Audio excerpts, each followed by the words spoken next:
If you were a fan of Crocodile Hunter, you probably remember the tragic day when Steve Irwin, the wildlife icon, passed away. His final moments were a shock to the world, and many have wondered what he said in those last moments. Well, according to a cameraman who was there that day, Irwin's final words were, "I'm dying." It was a heart-wrenching moment that nobody could have predicted. In this video, we're going to delve into the details of Steve Irwin's final moments and what led up to them. We'll hear from eyewitnesses who were there that day. Get ready to feel the adrenaline rush through your veins as we unravel the mystery behind Steve Irwin's final moments. This is one video you don't want to miss. Picture this: a man, clad in his signature khaki shorts and shirt, fearlessly taking on a 13-foot crocodile in a one-on-one wrestling match. You might think this is the stuff of movies, but for Steve Irwin, this was just another day in the life of a wildlife enthusiast. Steve Irwin's passion for animals and his fearless approach to handling them made him a beloved figure in the world of conservation. Much of it can be traced back to his father, Robert Irwin. Steve's father, Robert Irwin, was a renowned wildlife expert with a particular interest in reptiles and amphibians. He passed on his knowledge and expertise to Steve at a young age, teaching him how to handle and care for all kinds of animals. But Steve's mother, Lynn, was no less skilled when it came to wildlife. She was a wildlife rehabilitator who had a talent for nursing injured animals back to health and releasing them back into the wild. Together, Steve's parents founded the Beerwah Reptile Park in 1970, where Steve spent much of his childhood learning about and caring for animals. As he grew older, Steve's passion for wildlife only intensified. By the age of 13, he was already volunteering for Queensland's East Coast Crocodile Management Program, where he caught and relocated over 100 problem crocodiles. After taking over his parents' park, Steve met the love of his life, Terry Raines, who shared his passion for wildlife rehabilitation. Together, they embarked on a wild adventure, capturing crocodiles and filming their experiences for what would become the first episode of The Crocodile Hunter. Their show became an overnight sensation, captivating audiences around the world with their fearless approach to wildlife and their infectious enthusiasm for conservation. Soon, they had spawned other successful shows, reaching over 500 million viewers globally. Despite his countless encounters with some of the most fearsome creatures on the planet, Steve developed a reputation as a wildlife warrior, seemingly invincible in the face of danger. However, fate had other plans for the crocodile hunter. In a tragic turn of events, Steve's life was cut short not by a deadly predator, but by a creature that is considered relatively harmless, a stingray. On September 4th, 2004, as the sun rose over the waters off the coast of Queensland, Australia, Steve Irwin and his close friend and colleague John Lyons set out on their boat Croc 1 for a day of adventure and filming. Their first stop was spearfishing, a favorite pastime of Irwin's. After a successful morning, the two sat around waiting for the next big opportunity to present itself. But Irwin wasn't one to sit still, so they took the rubber ducky attached to the main boat and set out to see what they could find.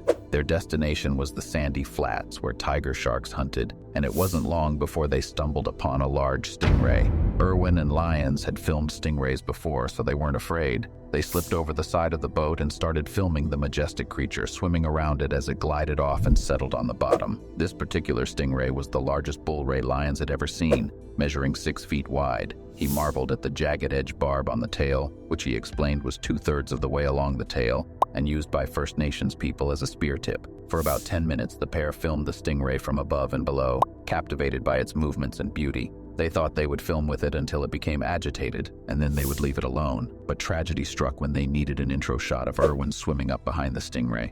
Irwin swam up right over the stingray's tail, and instead of swimming away, the stingray propped itself on its wings, pushed its rear end up, and started madly stabbing with its tail toward Irwin. The water boiled with bubbles, thrashing, and whatnot. Lyons didn't know what was going on. He could see that the stingray was trying to stab Irwin and he was pushing it away. But it was over in about 10 to 15 seconds and the stingray swam off. Lyons rushed to the surface to find Irwin screaming in pain. He believed the stingray had punctured Irwin's lungs and rushed him back to the rubber ducky before trying to contact the main boat. Lyons managed to get reception and told Brian Coulter and his wife Kate, who ran the boat, that there had been a serious incident. They were there in seconds, and Lyons threw the camera into the boat, pushed Irwin on board, and Kate floored it towards the big support vessel. Irwin was writhing in pain, and Brian was covering this massive wound in Irwin's chest. There was blood and fluid oozing from this massive hole, and Irwin was tensing up and writhing in pain. Brian kept saying, "Think of your kids, you'll be right."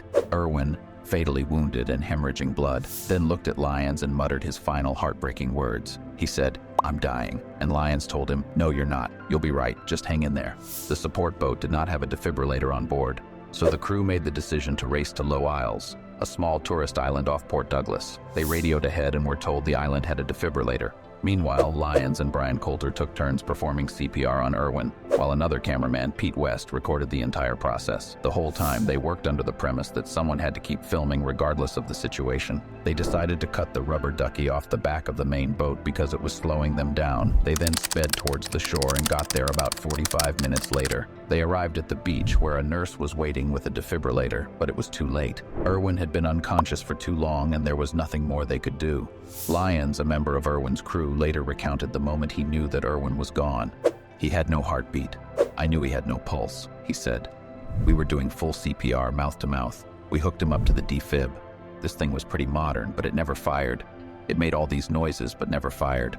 I don't think it would have made any difference in the end." As the crew continued to grapple with the reality of what had happened, tourists on the beach went about their day, oblivious to the tragedy that had just unfolded. But soon, professionals arrived on the scene, and the crew held out hope that Irwin might still be saved. But it was not to be. 2 paramedics arrived and quickly assessed Irwin's condition.